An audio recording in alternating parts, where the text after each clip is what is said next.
Babi Television Uganda webali kubanga ogoberera omukutu guno of course yonna gy'osinzira okubanga otugoberera nsonga ku nsonga nga bulijjo toyama okubanga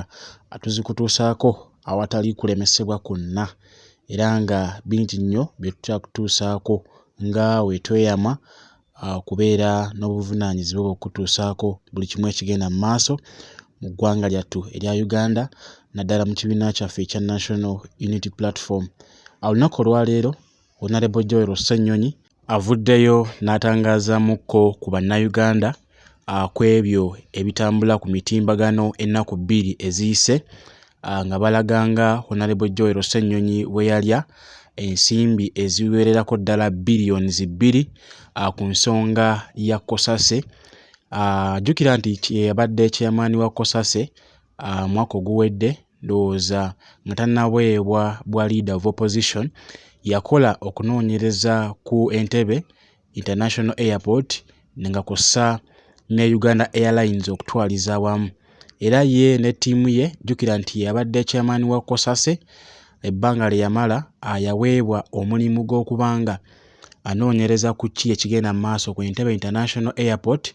naddala Uganda Airlines olw'ensonga nti waliwo okwemulugunya ku nsonga ezitali zimu olw'ensonga nti n'abaali baddukanya emirimu gino egya Uganda Airlines kyali kigambibwa mbu tebalina buyigirize bumala kulaba nga baweebwa omulimu guno ogw'okutambuza ennyonyi y'eggwanga. Honorable Ssenyonyi avuddeyo n'ategeeza bannayuganda nti ennaku bbiri eziyise awulidde ebigambo bingi nnyo ebizze bimwogerwako nga we yalya ensimbi ezo zenkugambye billions 2 okubanga asirika ku musango guno ogwa Cosase naddala obuli bw'enguzi bwe yali azudde obwefumbekedde mu Uganda Airlines era n'abwe exposinga bulungi nnyo ng'akakiiko ke bwe kaavaayo ne kayanika ensonga zonna era ne kaleeta alipoota ku floor ya Parliament eraga nti ekituufu ekiriwo kiri nti abamanaginga Uganda Airlines tebali professional oba tebalina bukugu bumala kulaba nga balwaninga ebifo bye balimu era bw'atyo Honorable Ssenyonyi mujjukira bulungi nnyo we yabuuza kajojijoji w'ebibuuzo ng'amubuuza Bamutulaki eyali akulira Uganda Airlines ebiseera ebyo era nga bu video bungi nnyo obwasasana ku mitimbagano nga bulaganga aba client oba aba customer ba Uganda Airlines bwe batali bamativu n'engeri gye bakwatibwamu ku Entebbe International Airport n'enguzi efumbekeddewo okuviira ddala ku basikaali ku entrance okutuukira ddala eri munda ng'okufuna ticket osooka kuwaayo nguzi ate ng'omusimbi si mutono wabula bino we yavaayo n'abinoonyerezaako bu video bungi nnyo obwasasana ku mitimbagano nga bulaganga bannayuganda nga kw'ossa ne bannansi abakozesa Uganda Airlines bwe bayitiriddwa okuggyibwako enguzi eri abo abakola ku kisaawe ekya Entebbe International Airport. Honorable Ssenyonyi avuddeyo n'ategeeza eggwanga mu ngeri emu nti alipoota eno bye yazuula mu kakiiko kano akaali kaddukanya ekisaawe ky'Entebbe ne Uganda Airlines era kaalaganga bwe batalina bisaanyizo nga bwe nkutegeezezzaako bw'atyo alipoota eno neesayiningibwa akakiiko konna aka Cosase bammemba bonna ne bateekako omukono era alipoota eno n'etwalibwa ewa sipiika nga kw'ossa ne Clerk of Parliament era ne bibaweebwa mu butongole. Okusinziira ku Honorable Ssenyonyi mu statement gy'ayogedde olunaku olwaleero bagamba nti oluvannyuma lw'okuwaayo alipoota eno ekwatagana ku buli bw'enguzi obwali bwefumbekedde nnyo mu Uganda Airlines, Ssenyonyi yavaayo n'ategeeza nti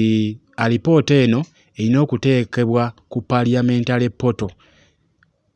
ba MP bonna basobole okuba nga bafuna alipoota eno okulaba nga bagiyisaamuko amaaso balabe obuli bw'enguzi obwefumbekedde mu Uganda Airlines nga kw'ossa ne Entebbe International Airport n'oluvannyuma bajje bakyogereko ko mu lukuŋŋaana lwa Parliament oba giyite parliamentary sitting. Wabula okusinziira ku bigambo bya Joel Ssenyonyi ategeezezza nti amangu ddala Speaker Anita Among yavaayo n'agaana alipoota eno okubanga esomebwa ku ffulo ya Parliament era ng'agamba nti yalinkinze oba yasaasaanyiziddwa era nga bagamba nti alipoota eno yabadde erina okuba nga ekolwako nga tennaba kusaasaanyizibwa eri buli memba wa Parliament era bw'atyo n'asalawo alipoota eno esuulibwe n'eteebwako wabbali, naye ebigambo ebigambibwa nti Honorable Joel Ssenyonyi yavaayo n'aweebwa billions 2 ng'enguzi okusobola okuba nga asirika ku nsonga ze yali akola okunoonyereza kuno okusinziira ku Honorable Joel Ssenyonyi n'akakiiko ka Cosase ke yali akulira kakola alipoota ennambulukufu era buli memba wa Cosase n'asayiningako bulungi nnyo n'ateekako omukono nti alipoota ewedde era bingi nnyo bye baazuula omuli n'ebyobuyigirize ebifu ebyali ebya Jennifer Bamutulaki yali akulira Uganda Airlines. Kino nno kyaleetawo ebibuuzo biyitirivu nnyo eri oyo akulira ekisaawe ky'ebyentambula Honorable Katumba Wamala era yavaayo naye n'abaako kyayogera ku nsonga eyo. Weewaawo Parliament yasuubiza nti yakubanga ekola kyonna ekisoboka okulaba nga ekaka akakiiko ka Uganda Airlines okulaba nga kakyusa mangu obukulembeze era ne General Katumba Wamala n'avaayo n'atukakasanga ensonga eno weegenda kubanga ekwatibwako sobole okubanga etereerezebwa. Ye okusinziira ku ebyo ebitambula ku mutimbagano gwa Twitter,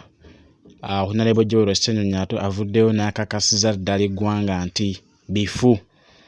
era ye talyangako musimbi oba tagulirirwangako ezo billions 2 ezimugambibwa okubanga zaamuweebwa Jennifer Bamutulaki asobole okubanga asirikira ensonga ya Cosase. Ensonga eno yali egenda kussa Joel Ssenyonyi, mujjukira nti abamukubako ne paper spray maaso we yali akuŋŋaaniddeko mu kifo ekimu Nakawa. Ajjukira nti naye yali atandise okuba nga ategeka empiira gy'abavubuka Nakawa eyo. Baamuyisa bubi nnyo Honorable Joel Ssenyonyi. Weewaawo ffenna ebimu twabiraba ebya tetwabiraba. Mwamulabako Honorable Joel Ssenyonyi we baamuyuza essuuti bingi nnyo, naye nga kye twagadde okuba nga tukutuusaako bwe bubaka bwa Honorable Joel Ssenyonyi nti yeetalangako ku billions 2 ze bagamba nti Bamutulaki Jennifer ze yamugulirira okuba nga asirika ku nsonga eno. Atutegeeza nti alipoota yagiwaayo nga wenkunnyonnyodde era bw'etyo Speaker wa Parliament n'agigaana okuba nga eyanjulibwa mu Parliament okusobola okuba nga ekubaganyizibwako ebirowoozo ku nsonga eyo. Ndowooza ensonga muzitegedde bulungi nnyo, sigenda kuba nga nsukkawo atakumira mpeera gire ng'abankuumira. Ndowooza musibe bulungi, mweraba.